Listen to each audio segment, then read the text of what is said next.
What up, friends?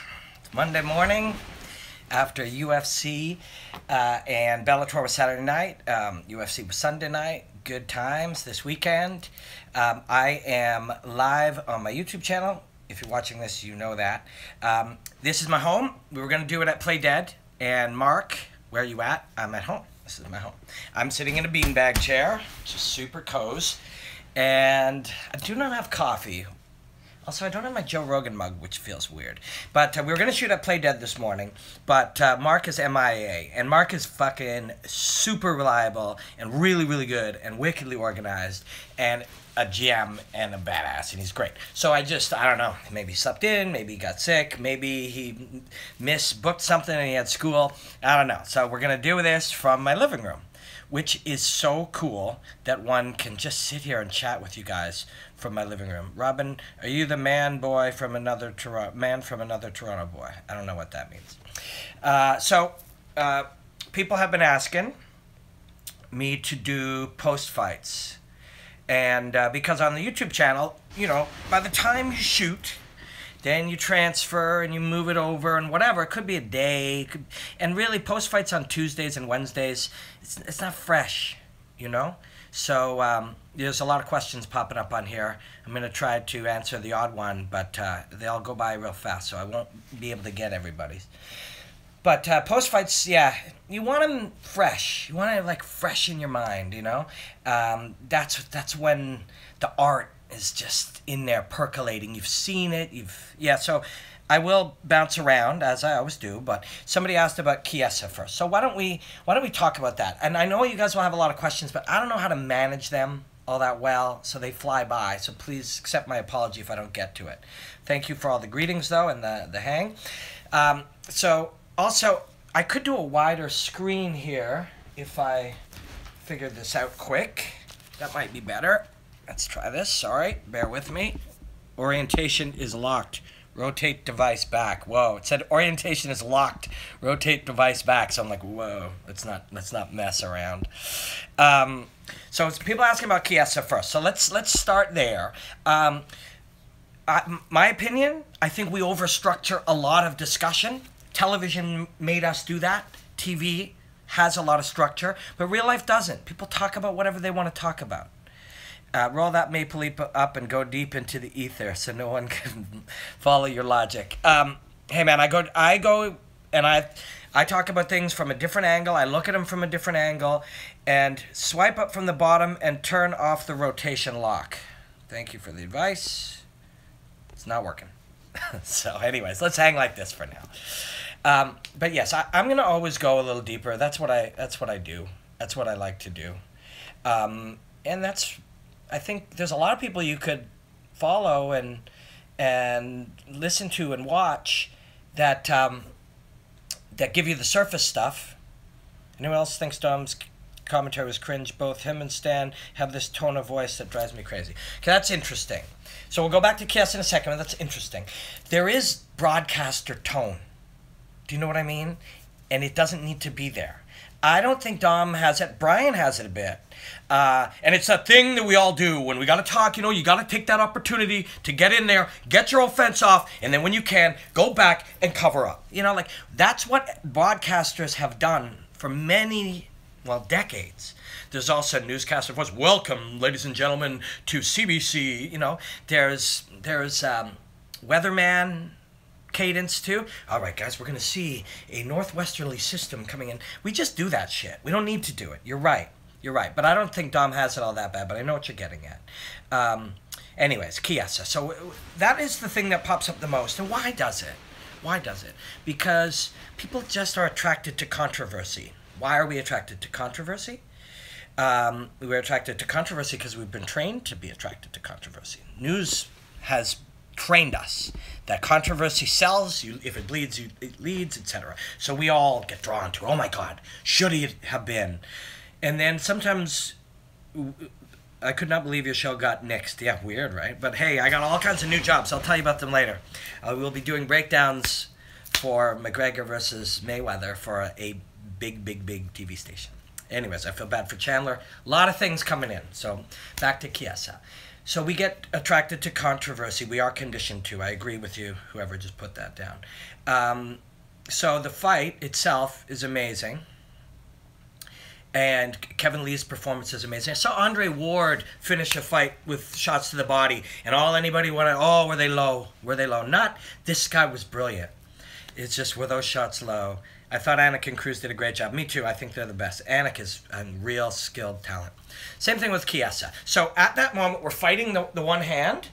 Once we let it go and put our hands here, and they start to shake, a lot of refs are going to stop it. They're trained to watch for the moment when you go out, and the moment you go out, they stop it. Does he need to stop it there? I don't know. But he's trained. The more you're trained, the more you see it. You know, this for a lot of times is the last thing before you go out. You know, we're fighting it. We let it go. Our hands. Remember Holly Holm? You know, Kessa's hands could easily look like that. What are the consequences of video games on MMA in the future? Nerds with Cheeto fingers. I don't know. Interesting. We'll come back to video games later. So he was about to go out. I agree. Now, Dana hates that ref. He hates him. When I was in his office even, he was like, oh, that damn. You know, it's like Herb fought. It's true. Herb did fight. Herb did, and that helps. But that ref is not good. And he's always involved in some kind of nonsense. Dana hates everyone. No, he doesn't. Dana likes me. Dana likes a lot of people. He's just really, really... Most of what you see at the UFC when you're trying to figure out how it works is because the workload is so massive. These guys are really, really worked. So anyways, Kessa was going out. Dana ripped Yamasaki a new one. Yeah. So he was going out. If he didn't jump in quick, then he's out. He did jump in quick, so now we get controversy. In the end, Kevin Lee had a brilliant performance, which people won't be talking about. Brilliant, brilliant, dominant, in charge, you know? And he deserves the credit. Yamasaki's a bit of a tool and created a scenario in which it sort of got taken away, the credit gets taken away from Kevin where it belongs. And that's that. Mario Mazzagatti. Yeah, I saw that, that Dana said that. So, so that's that. Kevin Lee, dominant performance, super wicked, and, you know, 2 seconds early. Robin's a blue belt with stripes, to my knowledge. That is exactly true. I haven't worn a gi in 5 years, but I'm going to wear one tomorrow. Balance MMA in Toronto. I'm going to go in there tomorrow at noon. I haven't worn a gi in like 5 years. It's going to be fun. So anyways, so Kevin Lee, dominant performance, striking nicely out in the open field where he had big advantages, and then moving into the body and then getting to the back, being very aggressive. We can't say 100% he would have gone to sleep. No. But once you let go of that, you've, at least in that moment, stopped fighting it. And once you stop fighting it, you're in trouble. Robin is Captain Obvious. My job is to make it seem obvious to you. To say something that you go, yeah, well, fuck, that's obvious, but nobody else said. That's my job. So once you stop fighting it, you're going out. Okay? Now, doesn't mean you couldn't go back to fighting it again, but we saw him. Those were the moments before going out. Did Kish shit herself? I heard that she did. And that's an aspect of fighting. Your body, you're asking a lot of your body, and your body will do strange things. Sometimes we've seen people throw up. I think Yair Rodriguez threw up after. And Kish didn't tap, no.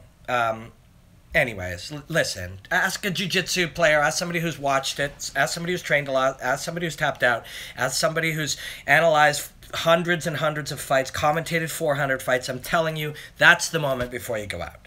Doesn't mean that asshole ref couldn't have waited because he jumped the gun. But probably Kevin Lee was like, the same thing would have happened. Probably true. Probably would have. So that's that. Now, while we're at it, while we're at controversy and making sure we give people their credit, Michael Chandler, that was a rough night. And if you watch that fight on Saturday night. You saw that guy's leg going. You saw, is it broken? Is that a broken leg? There's a lot of stabilizers, ligaments, tendons, soft tissue, and so it could just, some of those could be gone. Could even be an Achilles gone. If you've seen that before, that where the foot actually won't do the action it's supposed to do and it's giving up. Hard to watch, man. Listen, people who do hear my my analysis over time know that there's a few fighters that I just, I love fighting. I love fighters. I love contests. But there's a few that I see and personally I enjoy watching their art even more. Cub Swanson, if you know me. Jorge Masvidal, and Michael Chandler is one of those guys. Then I've got to know Mike a little bit over time, and he's just as awesome a person as you think he is. He's just as killer of a human being as you think he is. Maybe even nicer if that's possible. Yeah, they pulled his stool out. I saw that. But you got to protect him. The dude would have kept fighting, as insane as that is. He'd have fought for 4 more rounds. They wouldn't have let him. More damage would have been done. It could have been a snapped Achilles, and I saw him kind of reach to his leg. And so one thing I was really hoping to get at faster than I just have is that Brent Primus deserves that win. And I'm sure when Mike is talking about this, whether it's today or tomorrow or whenever, he'll be very clear about that. When you go and my color here changed for a second. When you go and you get into a fight, you're in the business of doing damage.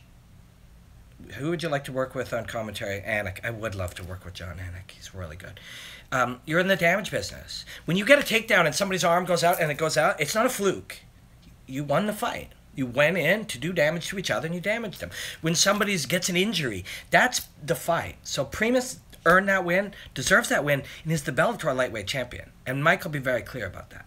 That doesn't mean that we don't feel incredible sadness for Mike Chandler. When you watch a guy suffer through an injury like that, and he still, you have to put a lot of weight on your front foot to throw a hard right hand the way that Mike does.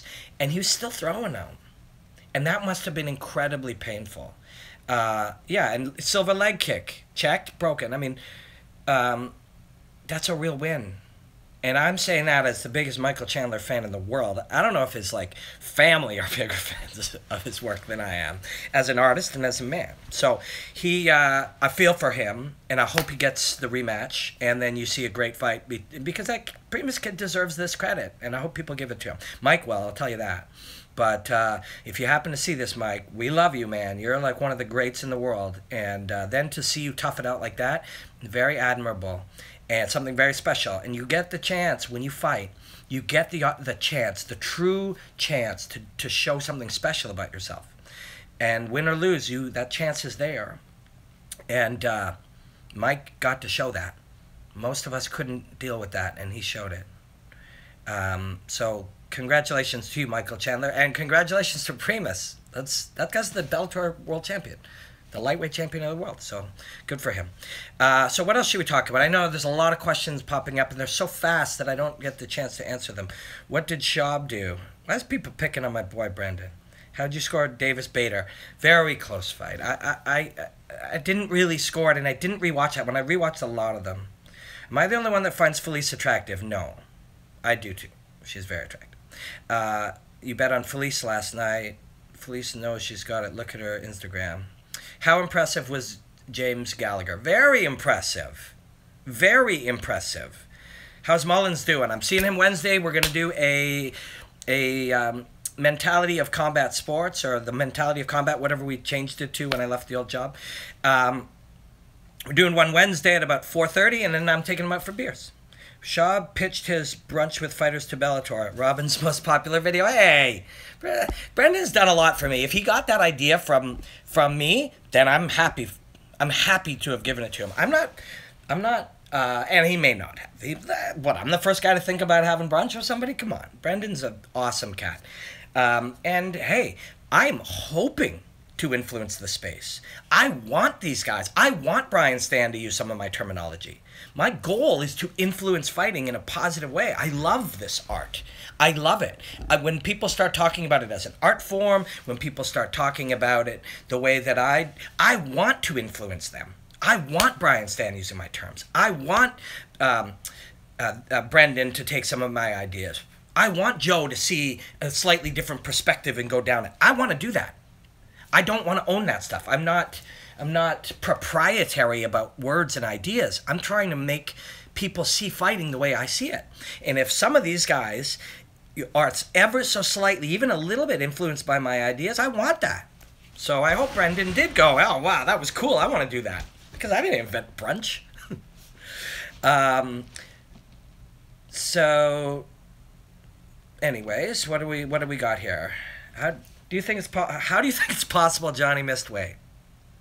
Do you think Kevin Lee landed a 12-6 elbow? I didn't see it, but it's possible. BJ Penn. Wow, a lot of questions. Woo! Overloading the brain here. Where should we start?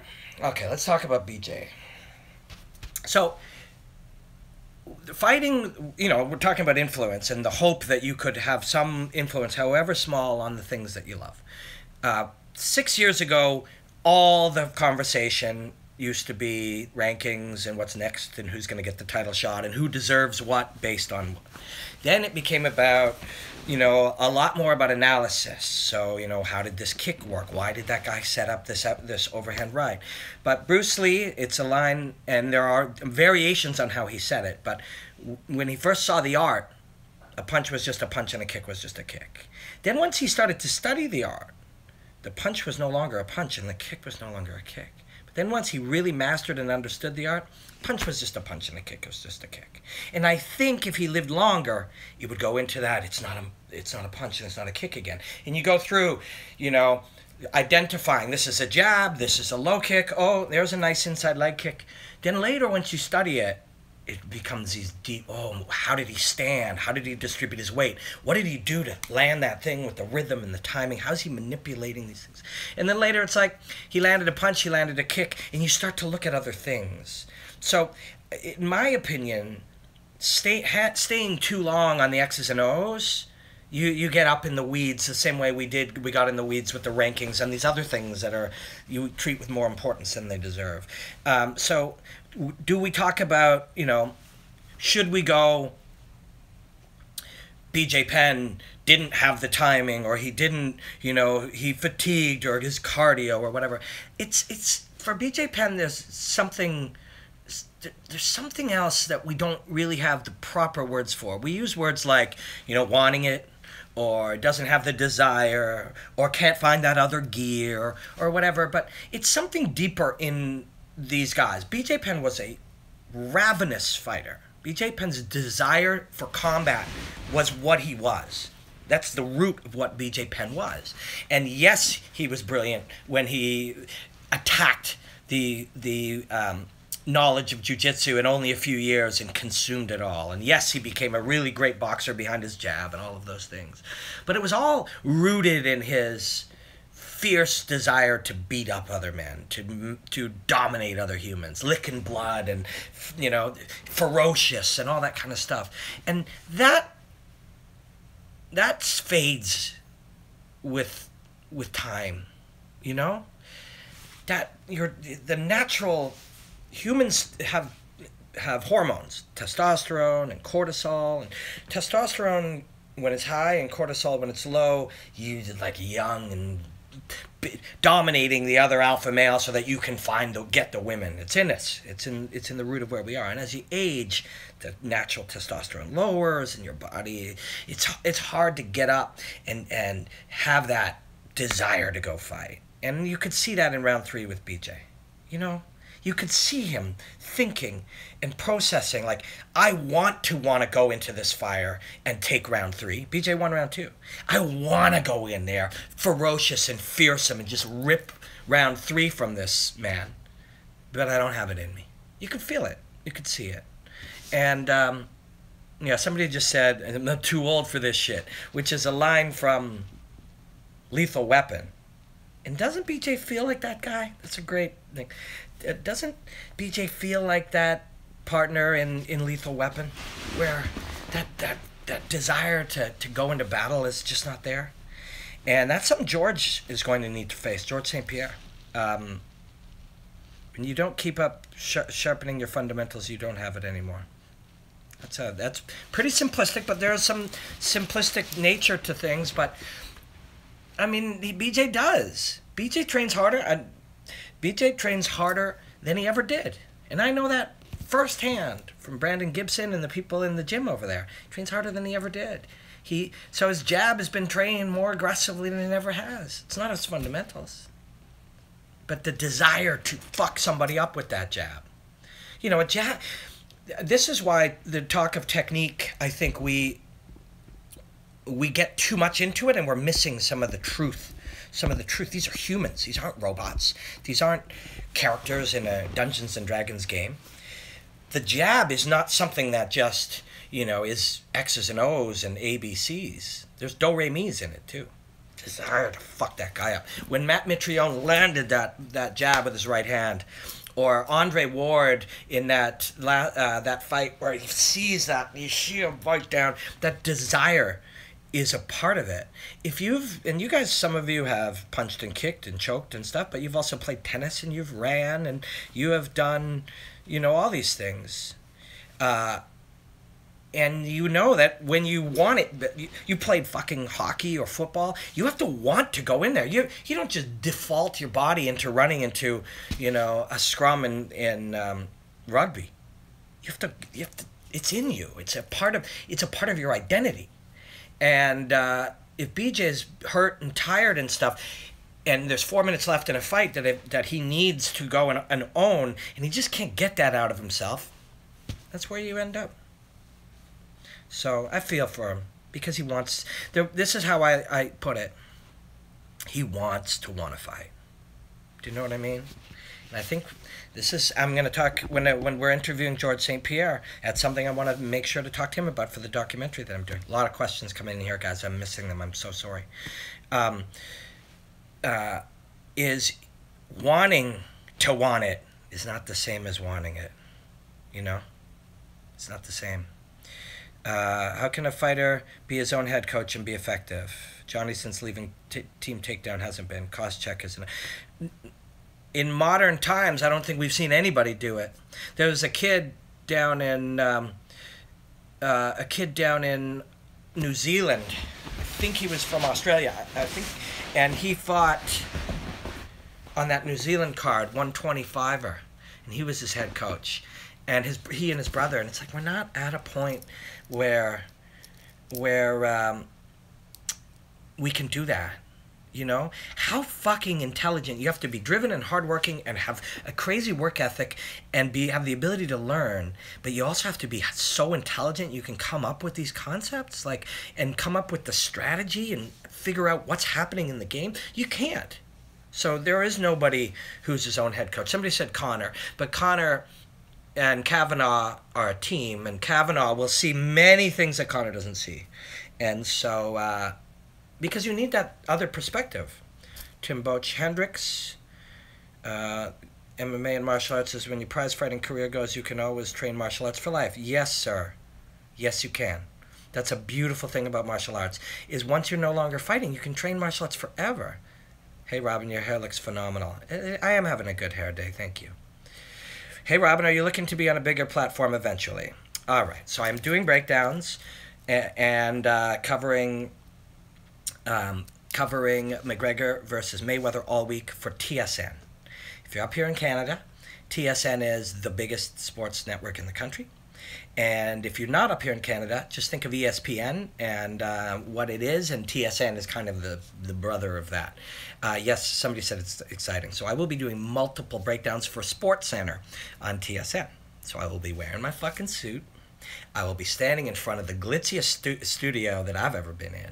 And I'm going to, over the next month, build multiple breakdowns, different ways to look at McGregor versus Mayweather. Mostly TSN is the network with the vampire-looking guy. Landsberg's my boy. How do you feel about Sonnen? We'll talk about Sonnen in a second. Anyway, so yes, I'm very excited. Somebody asked me about a bigger platform. That is the biggest platform in the country. It's our sports center, and I will be building and it'll be a slick, high-end studio.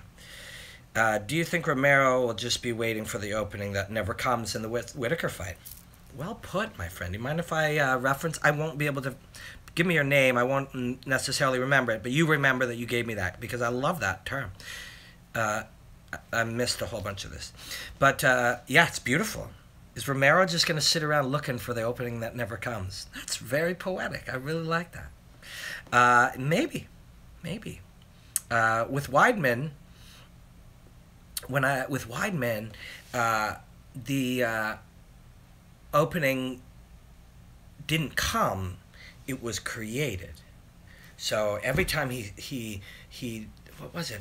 Oh, I think it was when he was faking the takedown and Weidman would drop down. Or maybe he was faking a knee, but whatever it was, he was getting Weidman to drop down like that. And that is, he got him to do that and then threw the knee. It was beautiful. Robin, try to get to the meat of fighting and stop talking about the sizzle so damn much. Do I talk about the sizzle? Is that being facetious? Fighting is what it is. Fighting is not just a kick. Fighting is not just, listen, the way that we discuss fighting, the way that the royal we discuss fighting is just the way everybody started doing it. There's a million ways you can talk about it. There's 100 million. You can talk about it as the way we talk about wine. You can talk about it the way we talk about sports. You can talk about it the way we talk about art. You can talk about what's happening in the mind. You can talk about what's happening in the physiology of the people. You can talk about the strategy. You can talk about what it means. You can talk about how it affects you. All of this is fight analysis. And it's always been fight analysis. The fact that everybody describes baseball the same way is their fucking problem. That's not how... There's no rule saying you have to do... I don't know, and again... I don't know why weathermen all talk the same fucking way, but they do. They don't have to. So fighting is an art form, and that's how we want to talk about it. And we can... Robin, thanks for changing my approach to the fight game. That's kind. Thank you. Would you please shout out my boy, Hugh Janes? Yep. You are... Oh, sorry, I'm missing these. Okay. So what else did we have on the weekend that we really enjoyed and that we want to take a look at? Or even didn't like or whatever. Tim Boach we discussed. Yeah. BJ we discussed. Clay Guida. Clay Guida's the opposite scenario. How old is Clay Guida? Is he 40? He's very close if he isn't. Clay Guida is... he's only 35? I take that back. But man, he's go. And of course, he's always been that. That's been the go-to thing we could say about Clay Guida, whether you use the term pace, which is what some people like to do, or output, or effort. Clay Guida, that's the thing we've always discussed, right? And but that's not going away. That's right there in who he is, right? We were talking about that with BJ. It's got to be part of who you are. That desire to just get on you and get on you and get on you is in Clay Guida. It's still in there. The day it isn't, he'll be like, oh shit, I'm not Clay Guida anymore. But it certainly is there now. Hey Robin, what did you think of Heather Hardy's MMA debut? I really enjoyed her footwork and angles. There's something compelling about her. Something very compelling about her. When you're going to outbox somebody when you've come up that way and dedicated so much of your focus to that. And so she used it very well. Are you a cuck? I didn't know what that was, and then now I do know what that is, and no. Erin Pico. Okay, so yes, sorry. I really like her, the way she fights, and there's something compelling about her, and I'm excited to see her fight again. Erin Pico. So, too much hype with no pro fights, or too much pressure on him, or just got caught. Heard a lot about him, was a big letdown. David. Okay, so that uppercut doesn't land. I mean, fighting is so fucking, there's so many things happening. Every moment leads to the next moment. Every moment is informed by the last moment. What you fucking ate that morning and how it sits in your body affects everything. It's all millions of uncontrollables and bizarre variables. And I mean, and I use this example a lot. Google boxing parachute. A man fucking parachuted into the ring. If that doesn't tell you anything can happen, then, you know, anything. And when anything happens, sometimes you get hit with an uppercut. You know, the guy wanted to fight with somebody very experienced. And everybody who sees him, trains with him, they're like, this guy is next level. And he is. And he got ripped with an uppercut and choked. And then when he's 15-2 or 10-1, which he will be, and everybody's like, it's going to be the greatest thing that ever happened to him. The greatest thing. Him losing that fight, him getting, you know, hype train derailed. First of all, that's not a creative saying when you see 7,000 people say it on Twitter. So you don't need it. If you're just saying the same thing as 7,000 other people, you're saying nothing at all, right? So he is a brilliant athlete who took a big, tough fight against a high-level guy, and he got hit. And when he got hit, he got hurt. And when he got hurt, he got choked. That happens. And whether he wins his next 10 or he wins 9 of his next 10, this will be the best thing that could happen. Tony's going to rape Kevin. Let's see. Tony is fantastic. Kevin Lee actually had some good trash talk last night. Will you fight Aaron Pico? I ain't fighting Aaron Pico. That guy's a killer. Yeah, this is going to be the best thing that ever happened to him. Sir, please read this. Smiley faces. My question is, how much of a drop-off in viewership do you see once Ariel's show starts? I don't know. When does it start? I do not follow Ariel's work, and that is not because I do not like him as a person. I do like him as a person. He's a very nice guy, and he's very good at what he does. But what he does is not the thing that I'm interested in. So I'm glad that he has a shit ton of people who love what he does, because he's a great guy who works super hard. But I don't watch his show. So I didn't even know, now that you mention it, it is on Mondays, and it probably would be a much better idea for me not to be on at the same time as the biggest show on the internet, which is what he is. So probably this is a bad idea. But I didn't realize that. So, but this is how you learn, right? And yes, you know, somebody's the MMA gossip hour. It's what he does, and he's very good at it. And Robin, do you do coke? Not for years. Not for years. It's very bad for you. He's very good at what he does, and obviously there's a very big audience for what he does. And so, good on him. Good luck, you know. I hope he keeps killing it. Ariel is a cardboard cutter for the internet, beige age. Okay, I'm not just going to read all the slags on him. He's a good dude. And he works fucking hard, and he's earned everything he's got. Robin needs a shot to be in the commentary team of the UFC. We shall see. It could happen. It is definitely, conversations have happened about it. Don't worry, Robin, the MMA. No. JRE, love Robin's mindset about fighting and martial arts. Thanks, man. Questions about Khabib. Who would you book for Lee's next fight? I don't care for Eric. No, I'm not just going to... It's very interesting. People will slag other people as a kind of a compliment. It happens a lot with Fight Network. They're like, oh, that place sucks now, because, you know, or whatever. It's not really a compliment for somebody else to just undermine some other thing. And I'm not judging, because it took me I'm 47 years old, and it took me a long time to find this place where, you know, I don't look at overly competitive with other people, or I don't, like, I've been negative as much as anybody else in my life, but over time you're trying to shape that out of you, because it only hurts you. You don't want to be sitting around being negative about stuff and then being all, like, I would be bitter some Sunday mornings reading you know, what people called analysis about fights from the night before. But what they would call analysis, they'd be like, you know, this was a lackluster show, not a lot of finishes, it was very boring. And I'd get mad. I'd actually emotionally shit myself. And so I just stopped reading it, because that doesn't make any sense. Robin, do you like Coke or Pepsi more? I do not drink colas. If you're making a joke about narcotics, I do not take narcotics. I do enjoy beer, also tequila. And every now and again I smoke some weed, but not a lot, not as much as my friends do, because it kind of overly mellows me out.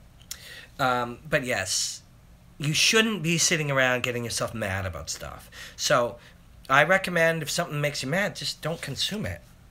There's people who come on to my thing, oh, you suck, I fucking hate you. It's like, dude, why would you be here? Why would you put yourself through that? If I'm really annoying to you, why on earth would you put yourself through that? How long will you be on today? I don't know. It's been 30 minutes. I don't know if I'm doing a great job here. I'm all over the place, but I am always all over the place. Robin, will you fight BJ Penn? Absolutely not. You know how bad that guy would beat me up? Do you know how bad BJ Penn would beat Robin Black up? Holy shit, it'd be scary. Robin, shout out to Ireland. We love you here. You're a legend. Best pound-for-pound analyst in the game. I would try to do my Irish impression, but that would just be a disrespect to all of you. But thank you, brother. I really appreciate it. Shout out to Mo Berg. Mo Berg. He produced one of my albums, and I learned a lot from that guy. Do you consider yourself working right now? That's a very good question. I do not. I consider myself hanging. Sir, please read this, and then faces. I consider myself hanging and learning, actually. I'm hoping to learn something. Shout out to Mike Hawk. It's his 25th birthday, and he's a huge fan. Mike Hawk, rock on, man. You are doing a great job. Thank you. Thank you. Smoke weed every day. Yeah, so this is fun. This is definitely not work. Robin, your favorite book. I'm reading a book right now. One of my very favorite books is called The Art of Learning. And it follows a chess prodigy who becomes a martial artist. It's very good. Mike Hawk, I get it. Oh, man, I'm new. So I was like, can you shout out to Mike Hawk? I'm like, Mike Hawk. Okay. Fuck, I'm stupid. Dominic Cruz lures DJ into the cage by backpedaling during combos to get the clinch. So backpedaling with combinations was really working about a year ago. And and I don't know if we're using some type of analogy, sorry. But guys were retreating because everybody was pressuring forward. It was a very, very, heavy approach. Guys would go in heavy. And so guys started landing and retreating and planting and hitting. Even, Stipe won a few fights like that. And at heavyweight, that's very impressive. Hey, where does Pico go from here? Okay, that's a good question. I lost my first 2 fights, and let me tell you, they start offering you easier, lower level opponents, and I mean that with no disrespect. It's but my second fight I fought a brown belt in jiu-jitsu, and then my next fight I fought a white belt in jiu-jitsu. You know what I mean? Like, so it's good for him. It relieved a ton of pressure. He got the first loss out of the way. He gets to be a little bit in the background for a bit. They'll offer him a 2-2 guy, and he'll smoke him. It's good for him. What exactly happened with Fight Network? Also, I thought you were doing breakdowns of fights for the UFC. You're still doing those. So I still do breakdowns of fights for the UFC on request. The last 2 I did were for Xbox and I think Netflix. So usually somebody comes in and says, I want something done, and they pitch them my breakdowns. So, but I'm doing breakdowns for TSN in Canada now. I'm working on them now. Some breakdowns of McGregor versus... And what happened with the Fight Network? Business happened. I don't like to talk about them too specifically because I don't want anyone to think that I'm, undermining them or saying bad stuff.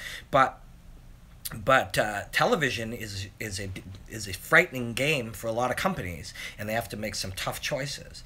In our case, they cut digital, or most of the creation of digital, and I'm not sure that a lot of other companies would do that. A lot of people see their digital as their future, and a lot of other companies are spending money and losing money purposefully with the point of growing digital, because at some point all of that television advertising dollar will be going over there. It'll be Red Bull presents, the Robin Black post show. That's where it'll all go.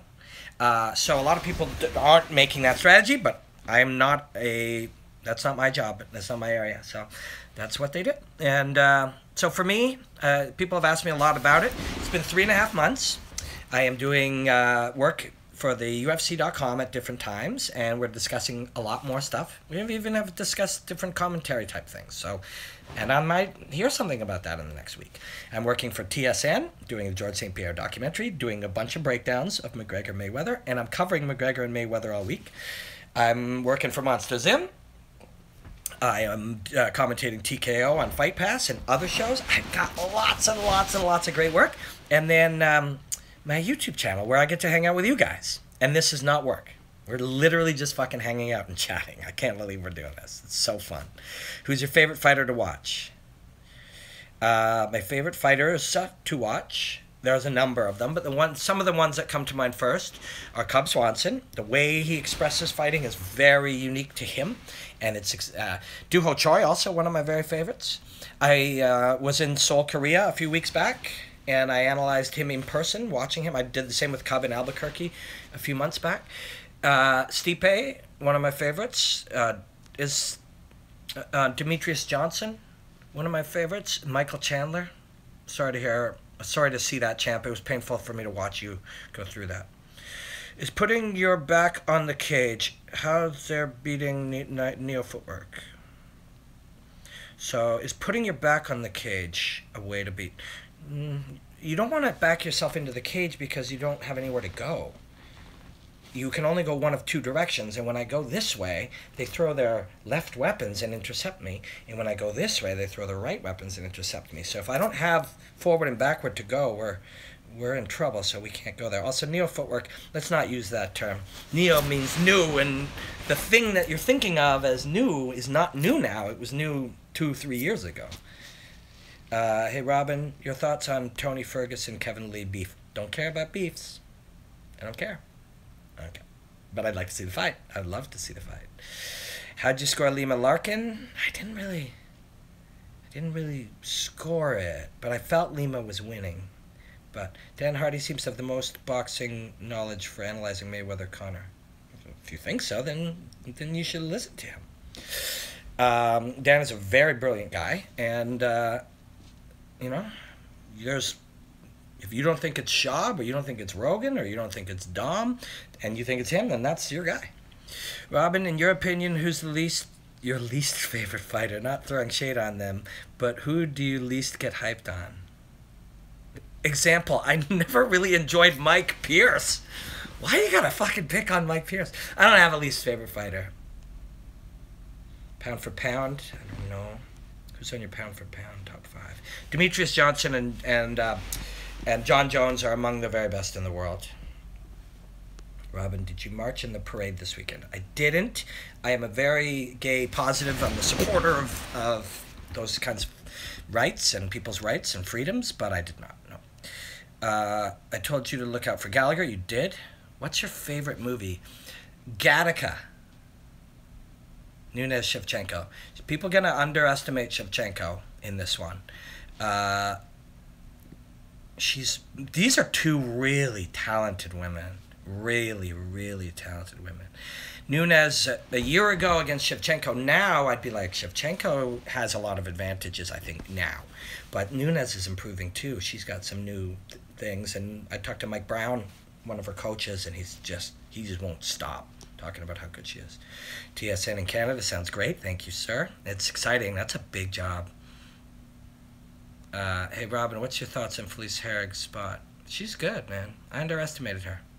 Love how Chandler was on one leg and still rocked Primus. I know, Chandler's the man. Guy's a warrior, ready to rip that thing off and keep going. It's true. Michael Chandler, give him some love today, man. Give him some love today. Dominic Cruz commentary, what did you think? I hated it personally. Why? I think Dom's really smart. I think he's really good.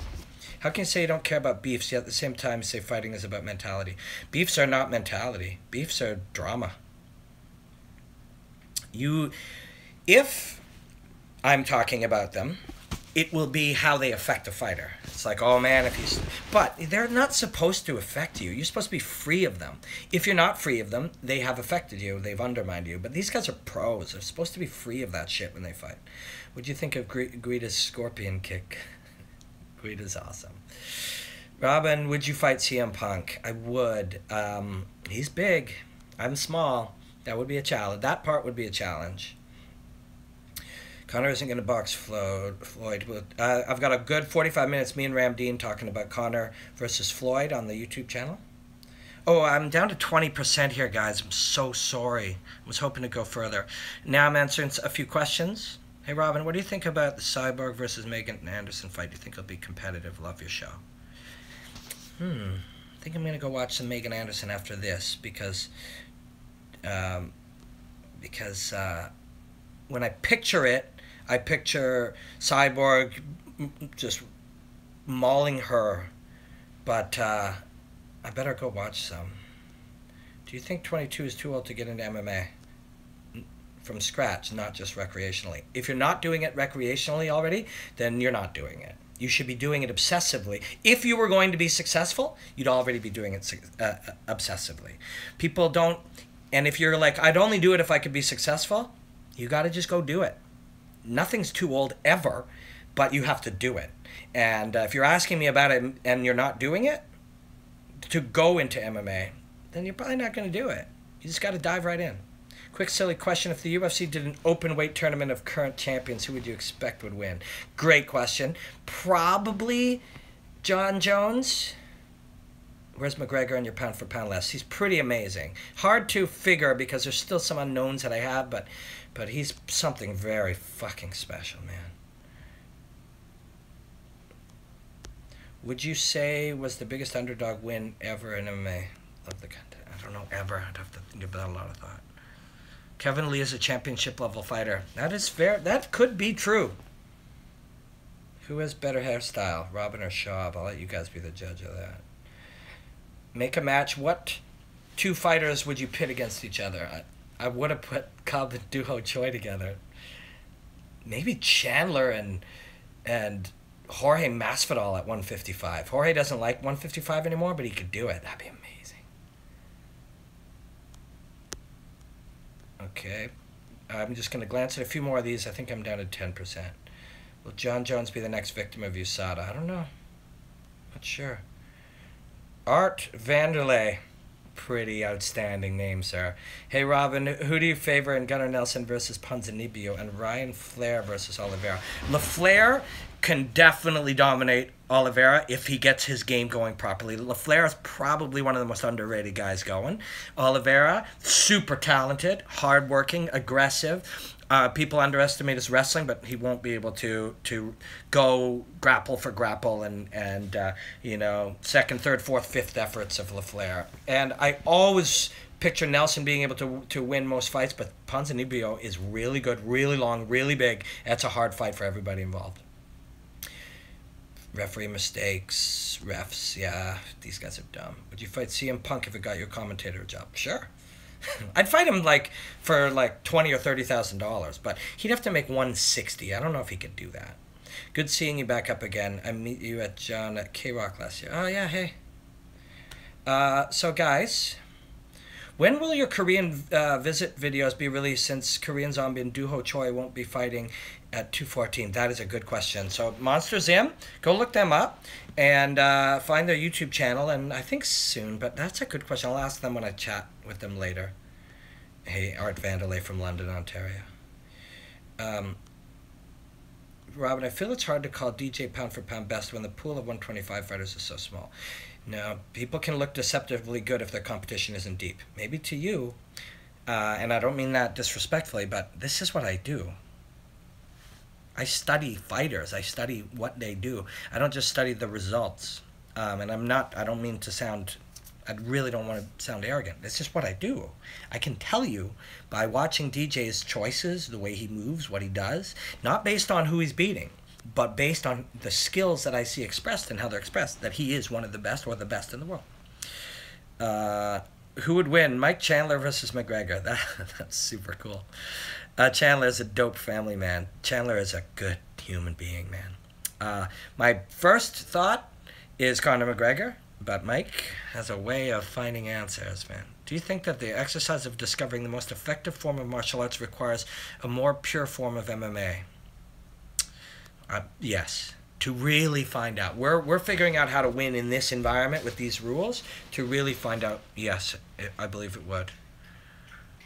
It's asking about fighters pitted against each other. Did you see how he got injured? He rolled his ankle. It was nasty, I know. Send Mike some love today. What happened to the intergalactic rock stars? The more I got into fighting, the less time and effort I had for music, which I still love music. You look like a Barbie doll. Cool. F the UG. Hey, man, I like the UG. Chandler versus McGregor. Yeah, let's do it. Do you have a favorite boxer of all time? Muhammad Ali. So, guys, There's so many questions here, which is really appreciated and really cool. And Robin, do more of this more often. I will, I promise. But I also do go on Periscope Live. So if you guys follow me, I go on Periscope Live now during the fights. And the reason I do that is it's more informal, and I don't want it to kind of clutter up our YouTube page. But if you follow me on Periscope during fights, me and sometimes some of my friends and stuff. But this week, watch for my podcast and YouTube piece with David Mullins. Would you referee? I would. Tweet it out so I can know. Okay, we will tweet out when we go live on Periscope. Also, follow me on Instagram. In Robin Black MMA on Instagram. Sometimes we do stories there, little 1-minute things as I'm traveling for these jobs. Pluto has just decided to come here. Hey, Pluto.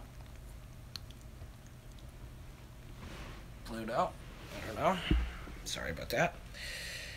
Respect to South Boston from Ireland. Oh, yeah, thanks, Hanato Laranja. Donate to Robin on Patreon. That's very thankful. Very thoughtful. Yeah, patreon.com/Robin Black. People have been crowdfunding us to be able to do a little more work. Would you fight Dewey Cooper? No fucking way. Do you keep the ketchup in the fridge? Yes, we do. Everybody doesn't, though. Is that right? How old is the dog? He's 11.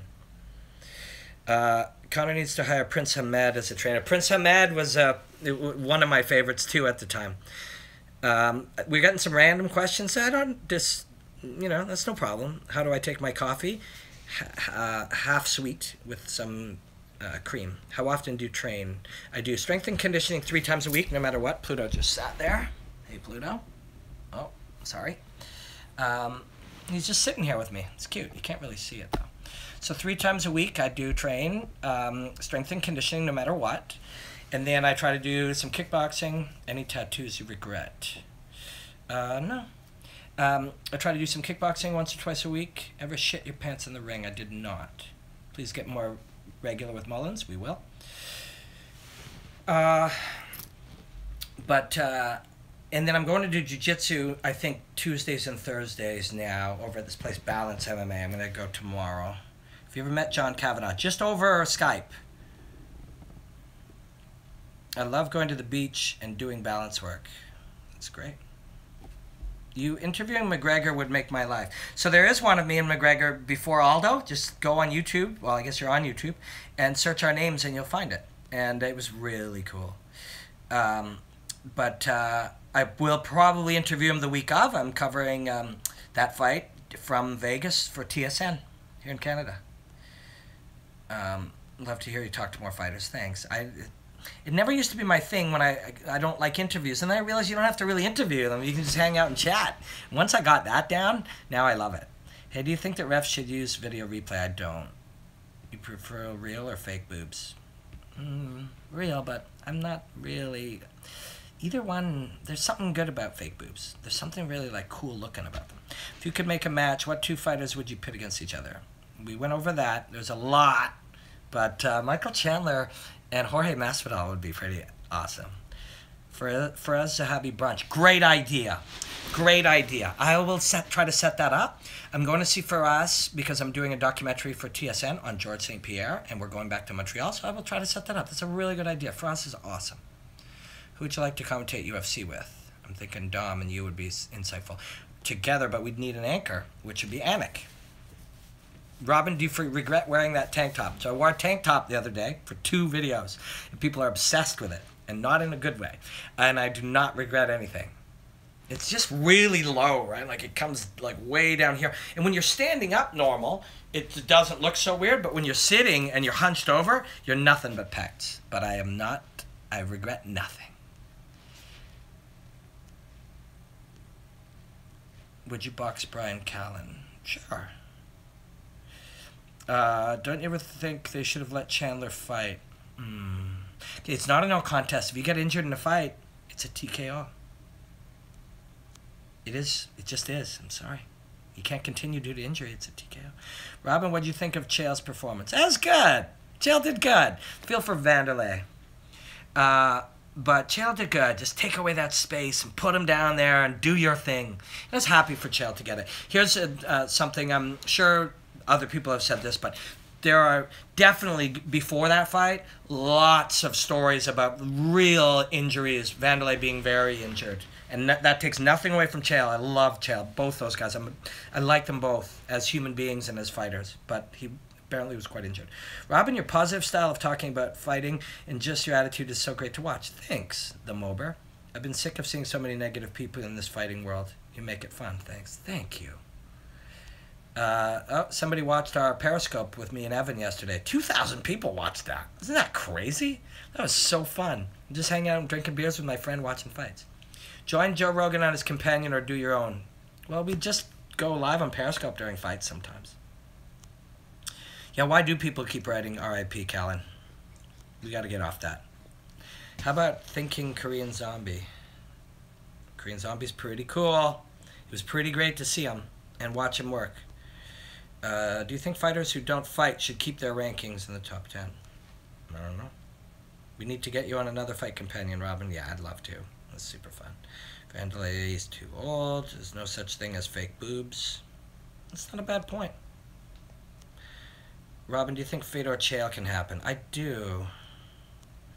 Do you think Roy McDonald can be UFC champion today after his last performance? The damage that his nose has taken might be a bit of an issue, but I think he might just get even better at moving his head, so he could be. Roy's a killer. It's something very unique. You have a wonderful personality. Thank you, Patty Connors. That's like, you guys, I've been getting a lot of nice compliments lately, and that's really thoughtful of you guys to say nice things. Hey, Robin, big fan of your work. In your opinion, what's the likelihood of Cormier beating Jones in the rematch? I think the likelihood is there. It really is. It really is. So, guys, I'm going to be leaving. I really thank you guys for hanging out with me for an hour. I'm going to try to do this every single Monday, or actually after fights, I'll try to do it on Sundays, okay?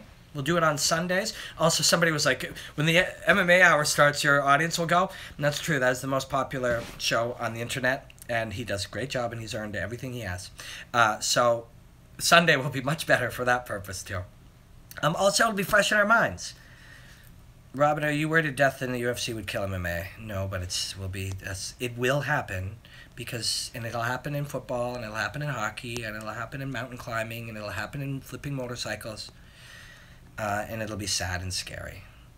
Thank you so much for this fantastic hour. Thank you. Thank you guys for hanging with me. And please, any feedback will be very helpful. The live things we're going to try to do every Sunday. I might have to do it like this because Mark is not available a lot of Sundays. He's available. He works hard. I want to thank Mark. Send Mark some love. Find him on Twitter and Instagram. He's been a gem. It's been a real pleasure to make a good friend and to work on this together. Please send him some love and follow him. But Sundays, let me know how this is. Let me know what I can do to make it better. This is just my phone in my living room. But you guys joining me to talk about fights means a lot to me. It really, really, truly does. Say my name out, please. I can't really... Talenco Romero. There you go. Yeah, thank you guys so much. Somebody said, good seeing you back up again. The last few months has been unbelievable, truly. And you guys, I can't thank you enough. Like, Instagram, people are following my little stories, and on Periscope, they're joining us for fights. And we're sitting here on a YouTube channel that we have 600,000 views and 15,000 people subscribed to. And 3 months ago, I had no job. And now I work at TSN, and I have this, and I have you guys. It's very, very special to me. I thank you guys so much. Answer the questions to make it better. Guys, I don't know if you can see, but they just keep flying by, so it's tricky. It's very tricky. Maybe there's a better way I can do it. Let me give it some thought. Thank you guys so much, okay? Really. I'll see you more this week. Thanks for sharing the love and subscribing to the channel and tweeting stuff out. You guys have really made things very smooth for me. And everybody who pledges a couple bucks on Patreon, it helps a great deal. We can put chat in slow mode. How do you do it? Someone tell me how to do it. Show none. If you can tell me how to put chat in slow mode, then I will do that. I'll find it. So, but thank you guys. Thank you for the questions. Thank you for hanging with me. It's a real unbelievable gift that you guys give me. I fucking mean that. Blackout.